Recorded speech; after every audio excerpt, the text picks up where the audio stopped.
Associated journals limited और young India को लेकर भारतीय जनता पार्टी के झूठे तंत्र के माध्यम से जो झूठ और मिथ्या फैलाई गई है उसका पर्दाफाश करना जरूरी है। ईडी में बार बार लोकतंत्र की हत्या होती है, कभी राहुल जी को कभी सोनिया जी को बुलाकर सवाल पूछे जाते हैं। असलियत यह है कि ये सब ध्यान भटकाओ आंदोलन के प्रमुख हिस्से हैं, लेकिन मिथ्या क्योंकि फैलाई गई है तो सत्य भी बताना जरूरी है। झूठ का पर्दाफाश होना चाहिए।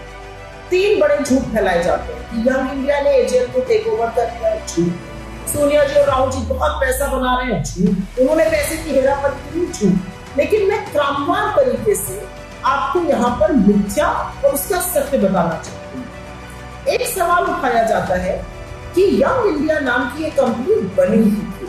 अच्छा सवाल है, इसका जवाब जानना जरूरी है। एसोसिएटेड जर्नल्स लिमिटेड एक ऐसी कंपनी थी, एक ऐसा अखबार निकालती थी नेशनल हेराल्ड, जिसका जन्म जवाहरलाल नेहरू जी, रफी अहमद किदवई जी, पुरुषोत्तम दास टंडन जी ऐसे आजादी के शूरवीरों के कारण हुआ था। और ये इसलिए हुआ था क्योंकि आजादी के आंदोलन के वक्त हमारी आवाज को दिखाने का काम कोई भी अखबार नहीं कर रहा था और यही जरिया बना था। इसको ब्रिटिश हुकूमत ने बैन भी किया था। वही काम आज कोशिश कर रहे हैं ब्रिटिश के वंशज नरेंद्र मोदी और उनकी सरकार। एजेएल में तमामों ऋण इकट्ठा हो गए थे और एजेएल बंद होने की कगार पे हो गया। इसलिए कांग्रेस पार्टी ने 2002 से 2011 के बीच में 100 ट्रांजैक्शंस के माध्यम से, और ये सब चेक्स हैं, ये सब बैंक ट्रांजैक्शन थे, ये सब नोटेड है, के माध्यम से एजेएल को 90 करोड़ रुपए का ऋण दिया। ये ऋण वीआरएस में, पीएफ के लिए, ग्रेच्युटी के लिए, इलेक्ट्रिसिटी बिल देने के लिए, टैक्स अदा करने के लिए यूज किया गया।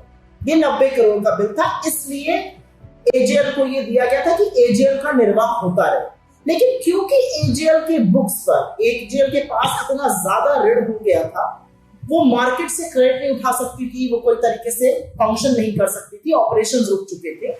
इसलिए एजेएल के ऋण को, एजेएल के डेट को इक्विटी में ट्रांसफर करके एक नई कंपनी यंग इंडिया में ट्रांसफर कर दिया गया। ऐसा करना सामान्य है। टाटा स्टील ने भी थोड़े दिनों पहले भूषण स्टील खरीदा है। सरकार की एनसीएलटी ने खुद भूषण स्टील के ऋण को इक्विटी में ट्रांसफर करके इसको संभव किया है। ये और अब ये दूसरा मिथ है कि यंग इंडिया ने टेक ओवर कर लिया। नहीं, यंग इंडिया के पास एजेएल का ऋण जो इक्विटी में कन्वर्ट होकर गया वो गया। उसके 4 शेयर होल्डर थे। वो 4 शेयर होल्डर कांग्रेस की अध्यक्षा, कांग्रेस के जनरल सेक्रेटरी राहुल गांधी जी, तत्कालीन जनरल सेक्रेटरी ऑर्गेनाइजेशन एस्टर फर्नांडिस जी और तत्कालीन उस टाइम के treasurer Motilal Vora ji. Young India section 25, जो पुराना कंपनीज एक्ट होता था उसका सेक्शन 25, जो नया कंपनीज एक्ट है उसका सेक्शन 8 की एक कंपनी है। ये समझना जरूरी है क्योंकि यहीं से मिथ्या शुरू होती है। सेक्शन 25 की कंपनी में एक भी पैसे का मुनाफा, डिविडेंड, सैलरी, रेम्यूनरेशन कुछ भी शेयर होल्डर को नहीं मिल सकता। एजेएल के करीब 700 शेयर होल्डर थे, उन सबने अपनी सहमति दी जो प्रेजेंट और वोटिंग थे। उसके बाद ही ये डेट ऋण में ट्रांसफर हुआ और यंग इंडिया के भी एजेएल का एक और शेयर होल्डर बन गया। अब ये बात इसलिए समझनी जरूरी है क्योंकि राहुल गांधी जी और सोनिया गांधी जी शेयर होल्डर जरूर है, लेकिन उनके पास यंग इंडिया से एक भी पैसा नहीं आ सकता क्योंकि वो सेक्शन 25 की कंपनी है। कल को अगर यंग इंडिया बंद भी होती है, वो पैसा राहुल जी या सोनिया जी को नहीं जा सकता है, वो सेक्शन 25 की ही एक कंपनी को जाएगा। ट्रस्ट तरह की चीज है। तो जो झूठ बोलते हैं उनसे एक ही सवाल पूछना चाहिए कि अगर पैसे का गबन ही करना था तो सेक्शन 25 की कंपनी को क्या करेंगे? मूर्खता की बात।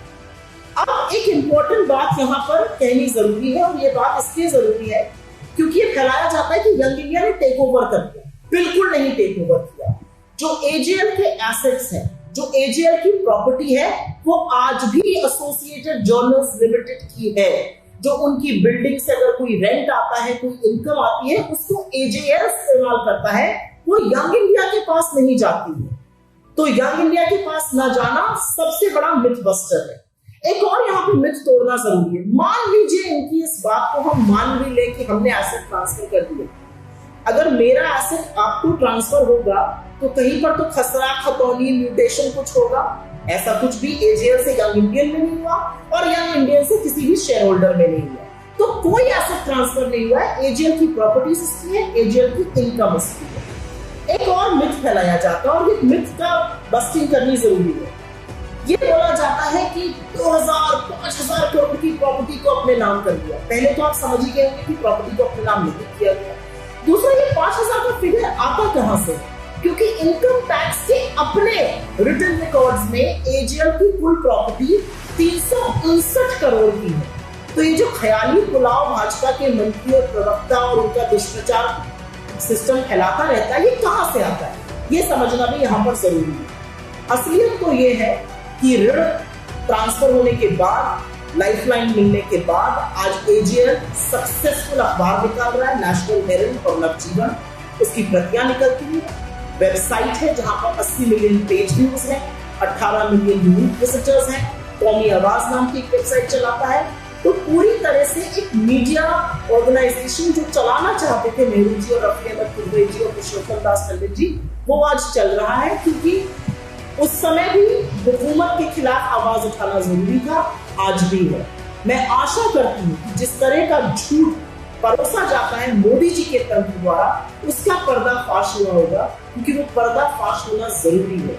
ये आजादी के आंदोलन की बहुत बड़ी धरोहर है और जिन लोगों ने आजादी के आंदोलन में कभी भाग नहीं लिया, तिरंगा 52 साल तक नहीं फहराया, वो नहीं समझ सकते हैं कि एसोसिएटेड जर्नल्स लिमिटेड के नेशनल हेरल्ड को जीवित रखना उतना ही जरूरी है जितना अपनी आजादी का उत्सव मनाना। धन्यवाद।